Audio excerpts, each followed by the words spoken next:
Now we're ready to talk about the first few network metrics, but before we do, I wanted to just emphasize a few things about visualizations. Edward Tufte, who wrote a series of books on effective data visualization, said, "The success of a visualization is based on deep knowledge and care about the substance and the quality, relevance, and integrity of the content." In other words, you should know your network. You should know what you're visualizing in order to visualize it most effectively. Here are his 5 principles in the theory of graphic display. Above all else, show the data, maximize the data ink ratio within reason, erase non-data ink within reason, erase redundant data ink, and revise and edit. Now, this is a little bit different when we're talking about network visualizations. They are actually notoriously hard to interpret, and so we don't really have the luxury of very clear plots where we're deciding that we don't want this shading or that. But what we can take from this is that we don't necessarily want, 3D spinning visualizations, because all that's going to happen is we're going to see some balls with sticks sticking out of them that are flying around in space, and no one is going to get anything out of that. We should try and see what it is what is interesting in the data. Perhaps it's the geographical location of the nodes. Perhaps it's different communities. Can you bring out the communities with the visualization? Or maybe there's some especially significant nodes because of their position in the network. Can you highlight those nodes in some way? So that is basically what we are going to be after. Also, there are things that you want the automated network layout algorithms to do. The first I mentioned when we were talking about the girls' dining table partners network, which was that you want to minimize edge crossing. So here is the same network visualized in 2 different ways, and this is better because it's minimizing edge crossings. Here you have an edge crossing, and so it looks a little bit less clear that this node actually doesn't have anything to do directly with these, that it's actually closer to this particular node, the one that it's linked to. Another thing that you'd like to have are uniform edge lengths. And here you just like the nodes that are connected to be about the same distance from each other. And this is better, for example, than this visualization where we may not know that this node is connected to these others, and here we may not even really see the edge between these two. Now there's an exception, which is when you have weighted networks, and that happens, for example, here you may want this node to be far away because actually these edge weights, which we'll talk about in just a sec, are fairly low. So you want to represent that distance between the nodes, and perhaps these two that are directly connected are very closely spaced. Maybe they're very tight. Maybe that bond is very strong, and so you do want them to be closer together. So it depends. Again, you want the network to effectively represent the data. Finally, one thing that I was doing was I was moving nodes away from edges that weren't incident on them. So here, for example, we might be confused thinking that this one node might be connected, have an edge to this node and another edge to this other node, but in fact, it doesn't have an edge to either of them. It was simply overlapping with that edge. So that is something that we like to avoid as well. And your ability to avoid such problems, of course, depends on the size and the density of the network. The smaller and the sparser the network, the more successfully layout algorithms can satisfy these conditions simultaneously for all nodes and edges. Now let's get to the metrics that we were going to discuss. We have the degree and the degree distribution, and then connected components. The degree is just going to tell us how many edges are incident on a node. So for example, we were talking about the girl Eva and how many other girls had named her or she had named. Now already you see that there is this property, directionality of the edge. And if an edge is directed, you can also call it an arc or a link. So for example, the relationship might be A likes B, A gave a gift to B, A is B's child. You can also have undirected edges. For example, A and B like each other. Of course, these relationships aren't always symmetric, as we saw in the dining table partners network and actually in many social networks, but sometimes the feelings are mutual, and so it can be treated as undirected. You can have A and B who are siblings, or A and B who have co-authored papers, for example. There are other kinds of edge attributes aside from the direction. So one of them is weight. For example, if you have the number of messages sent between two individuals, that could be the weight of that edge. And it makes sense, the more messages that two individuals send, the higher the weight you put on that edge. And of course, you can scale it differently. It could be linear or log weight. And depending on what your goal is, you're going to choose different and appropriate weights. You may also have ranking, just as we saw, the first and second choice of dining partner, but also maybe you're rating your friend from closest to least close. You may also have different types of edges. So some of your social ties are friends, some are coworkers, some are family. And finally, there may be properties that you're assigning to the edge that really depend on the rest of the network. And this we'll get into later, but some edges might be between, kind of acting as a bridge between two different areas of the network, and so they might have a special role, or what's called, the properties called betweenness. So we'll be calculating such properties, and edges, of course, can have any sort of property that you calculate on the graph. Going back to our schoolgirls and their choices, we see both that the edges are directed and that they have this ranking, the first and second choice. Of course, there may be a multitude of other things that you could add on there. For example, maybe some of the girls share a dorm room, etc. But in this data, we're just looking at first and second choices and the direction. The edge weights that you add can also be positive and negative weight. For example, a person trusting or distrusting another. Here I'm showing a fraction of the e-opinions graph. Now this is a publicly available data set that we will be actually working with, and what it is e-opinions is a website where users go and they rate products. Now product ratings they depend on the individual who's giving the rating, and not everyone's opinion might be your own. So you have the option of saying whether you trust or distrust a particular individual, and this then influences whose ratings you're going to be shown and which products you are recommended. Now in this fragment you can see that there's a negative community here of lots of people distrusting one another that's tied to a community that primarily trusts. And there are very interesting research questions around this. For example, what if you look at sets of 3 people, is it true that an enemy of an enemy is my friend or not? How does this play out in the data? How is this data represented internally? For example, if you're writing code or if you're just using some software, how is the software representing the network? The most basic way is with an adjacency matrix, but we'll also talk about edge lists and adjacency lists.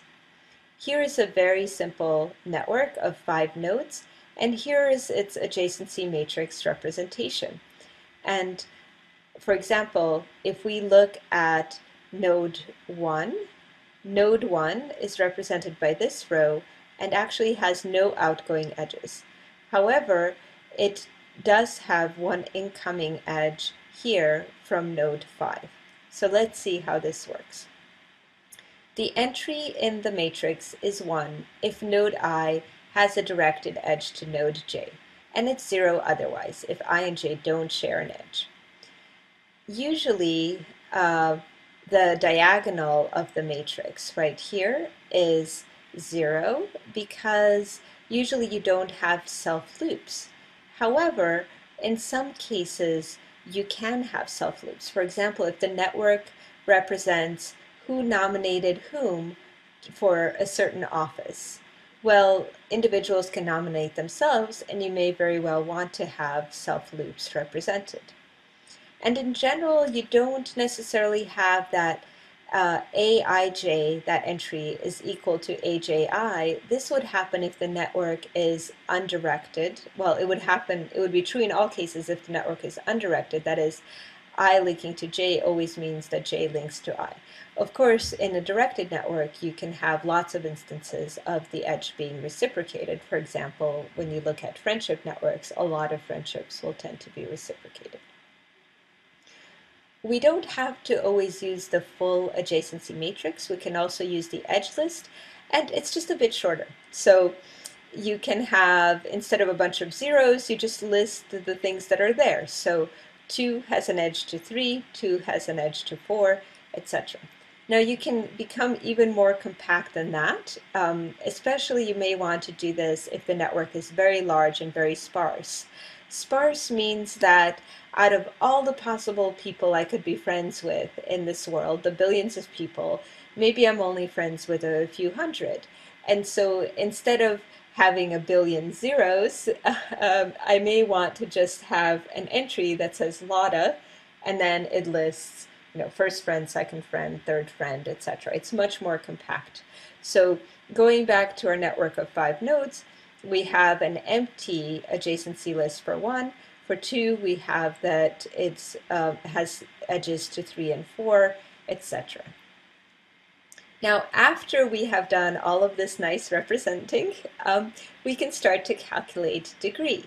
And degree just counts the number of incident edges on a node, and we may be interested in such things as who is the most popular. Can we count how many edges each node has and which one has the most edges? So again, it might matter whether your network is directed or not. Imagine that you have a network of who has loaned money to whom. If it's a loan network, then the in degree might represent how many different people did you loan money from.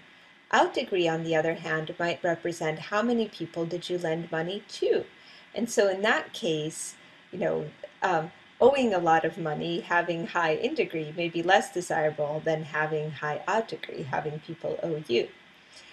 In other networks, you may not care about the directionality. So for example, if it's a friendship network and people are simply saying who their friends are, you may just want to treat the network as undirected and just count the degree. Or if you have a network of co-authors, again, you might just look at how many co-authors has a particular researcher had over the span of the last decade, for example. Now, you may be thinking, well, it's not all about how many friends you have or how popular you are. There could be more important things, namely having to do with who your friends are.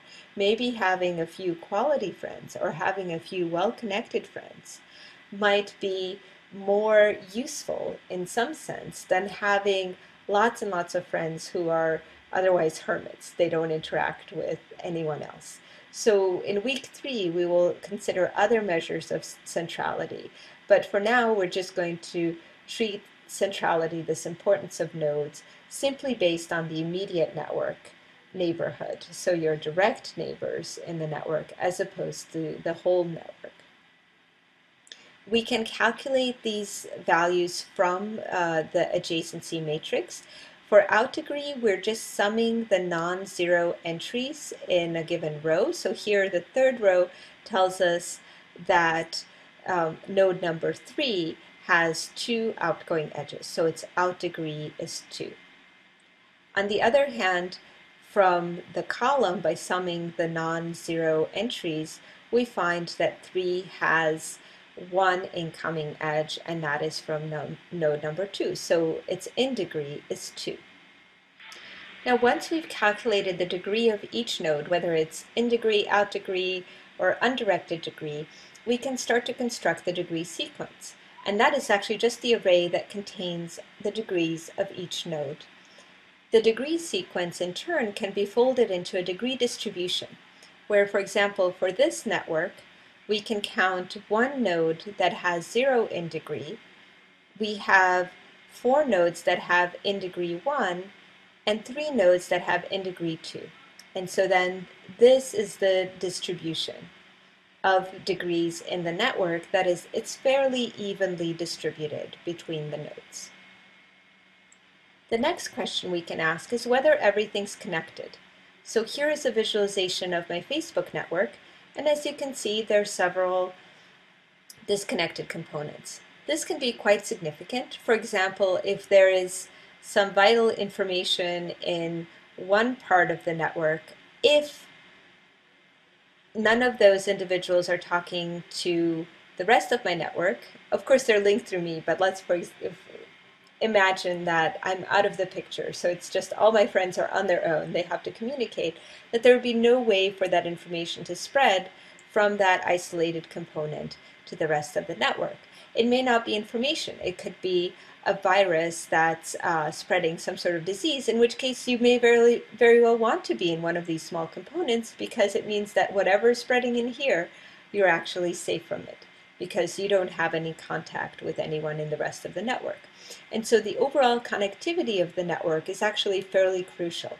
We want to know, is everyone reachable from everyone else for the most part, or is the network so sparse that most people have no way of contacting each other through intermediaries? Again, we're going to pay attention to whether the edges are directed or not. And if you do pay attention to that, you can calculate the strongly connected components. The strongly connected components are ones such that you can reach any node from any other node in the network by following directed ties. So for example, here with B, C, D, and E, you can start with any one of them and actually kind of move around here, right? So you can reach any one from any other one. However, A is in a component off by itself, because even though you can reach A, say you start at C, you can go to D, you can go to E, you can go to A, but once you're at A, you can't go back. And the condition for the strongly connected component is that you can really go from any node to any other node within the strongly connected component. And here's another component that's completely disconnected. Here, G and H are in the same strongly connected component, but again, even though from F you can reach G and H, you can't get back to F. So F is its own one node strongly connected component, while G and H are another strongly connected component. When you have an undirected network, or you choose to treat your directed network as undirected, then you can calculate the weakly connected components. And here now, because we're allowing this edge from E to A to be undirected, that means you can go from E to A, but you can also go from A to E. And now A, B, C, D, E are all in the same strongly connected component. And similarly, F, H, and G are in the weakly connected component, right? So this is a weakly connected component, and this is a weakly connected component. And if you're dealing with an undirected network, you can simply just say connected component. You don't always have to say weakly connected component. But if it's directed, you want to make the distinction. There is also the notion of a giant component, and it is the largest component, and if it encompasses a significant portion of the graph, it can be called a giant component. Now, this significant portion of the graph doesn't actually have to be the majority. Technically, the definition is that as the network gets infinitely large, the giant component is still going to occupy a finite fraction of it. So that's the technical definition, and practically speaking, if you observe pretty consistently under different conditions that your network has a largish component that occupies most of the network, then you can call it the giant component. And here's the giant component in this particular network. So just to recap, what we showed in this mini lecture is that networks can be represented as matrices, or adjacency lists, or edge lists. And we talked about useful network metrics that we're going to start out with. This is the degrees of the individual nodes and the degree distribution of the network overall. And then we talked about connected components, strongly connected components and weakly connected components in directed graphs where strongly connected components obey the directionality of the edge, and then the giant component, which arises in many networks and is the largest component in a graph that is not too sparse. And we'll talk about the giant component more when we talk about random graphs.